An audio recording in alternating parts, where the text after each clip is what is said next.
Well, good morning. Jackie Skelton from R World Travel. It's our Ross and Jackie's little information travel ditty that we do every day. We hope you're enjoying this. I certainly am, and this is new to us. As I said, you know, technology changes and we have to get on with it, I guess. But we are enjoying it, so I hope we give you information and it's useful to you more than anything else. All right, let me start off with a special. You know, I have people all the time say to me, Jackie, where are you from? You know, Ross, and he's from Australia. I was born and raised in New Zealand. I'm from Australia. Oh, it's on my bucket list. I want to go there. I want to go there. People don't understand that if you want to go and take a trip to Australia, you need about 6 weeks if you want to see and do anything decent. A little bit like the US. And then going to New Zealand, you probably need 3 weeks. But I tell you what's available that's not going to take all your time. Holland America, they have a fairly good special at the moment for November of this year on the Northern, flying into Sydney and then flying out of Auckland. Now the flights aren't included because I have to do that for you, and the air goes up and down, up and down, up and down on any given 30 seconds. But I mean, for a price for 2 people, and this is in a balcony, it's $7,500. All right, so $34.50 each. But that's for 15 nights. And that really is a good price. You're going to go to the other side of the world. So you're going to be landing and you're going to be going to Sydney, and I suggest you maybe do a pre-stay there for 3 or 4 days. Because if you can, you definitely need to see the harbour bridge, which is called the coat hanger. And you need to go to the docks and you need to see the opera house. And if you have a chance, you need to take a day and go up to the Blue Mountains and go up there. So, you know, Sydney is a bustling, thriving city, just like LA. And there are limited things, plenty to do and see, but limited things you should see and then get out of town. Go do something else, okay?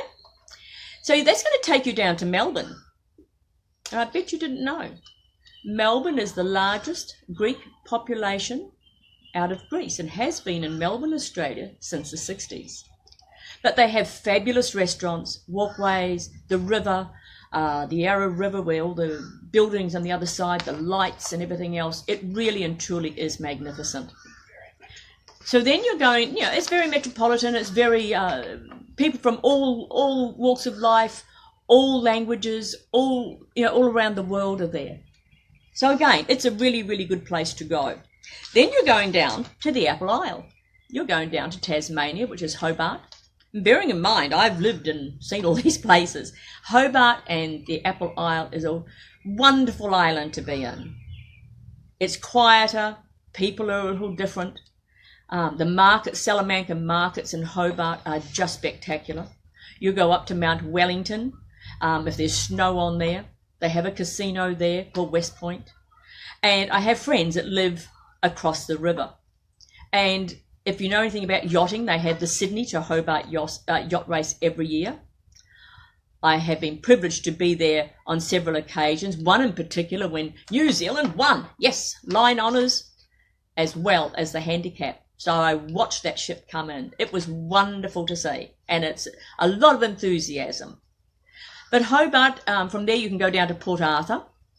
And Port Arthur was one of the 2 penal colonies in Australia. We were not all criminals, okay? We had Sydney Town and Hobart Town were the penal colonies. But Hobart is a wonderful place to go. But then they're going to take you across to Milford Sound in New Zealand. And, you know, The Hobbit and Lord of the Rings and everything else was filmed throughout New Zealand. So New Zealand have all these names. Where the filming took place, they all have these names of part of the film. But Milford Sound, and you'll then cruise through Fiordland, it's like no man's land down there.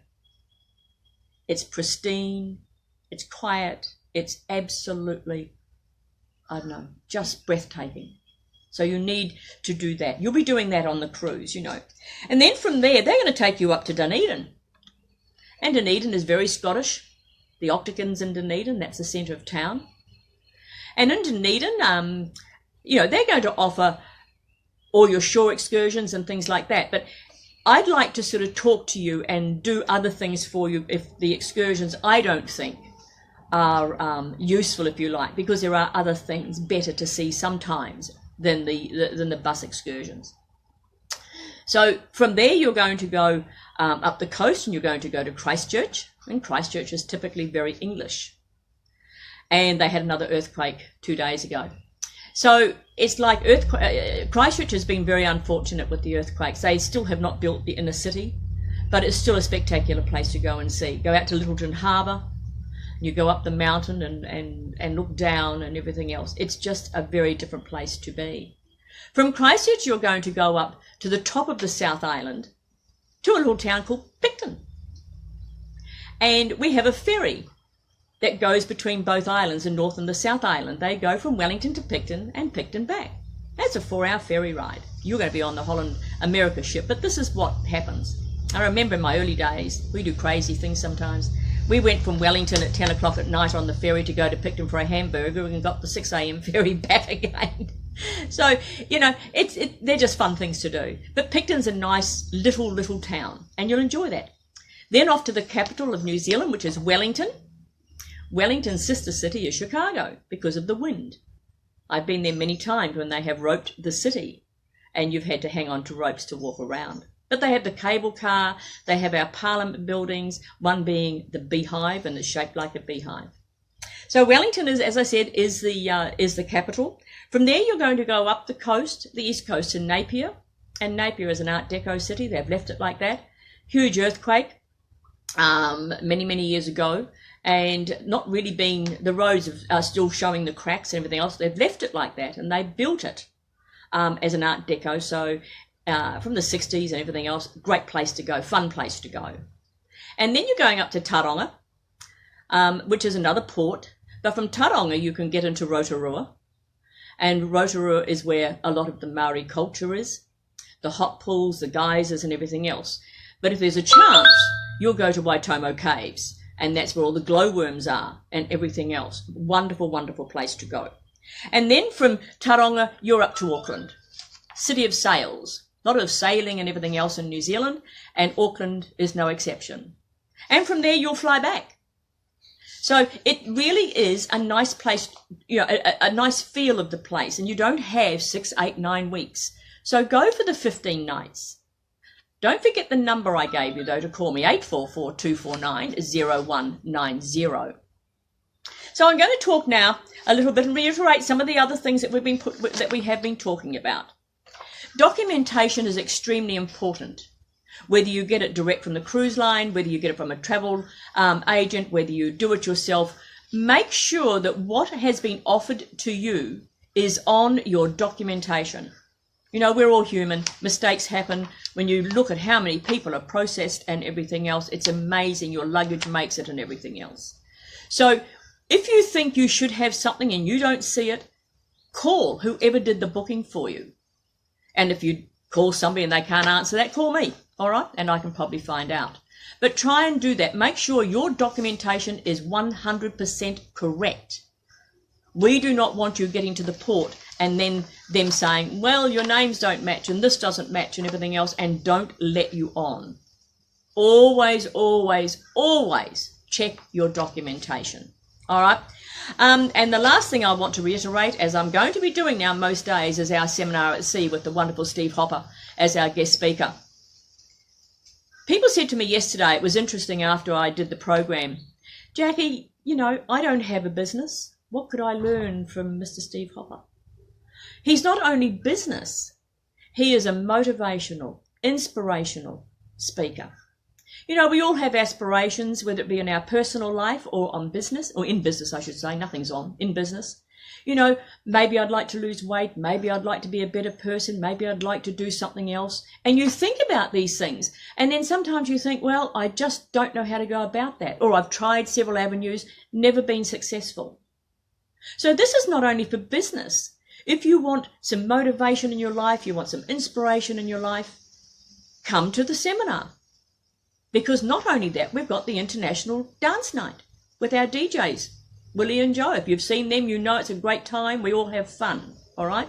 But the seminar is going to be an exceptional time, and especially for business. Steve has the ability to make your business something special. Now remember, it's only $100 per person deposit to secure the pricing that I have. If you don't do that, I'm telling you the pricing is going up. There's nothing I can do about that. It's what the cruise line and their allocations give me. So don't forget to call me on that as well, 844-249-0190. Our mixer was wonderful last night. We had a great time, but our BNI friends and other networks were there as well. So that was really, really good, and we'll be doing that again. Don't forget Coffee on the Dock. We've passed that this morning. He had an interesting guest on, and watch it again tomorrow. And it is Friday. Yes, it is Friday. I've lost track of the week. It goes so quickly. I'll be back on Monday. Thanks again. Have a fabulous weekend, everybody. Jackie and Ross will see you Monday. Bye.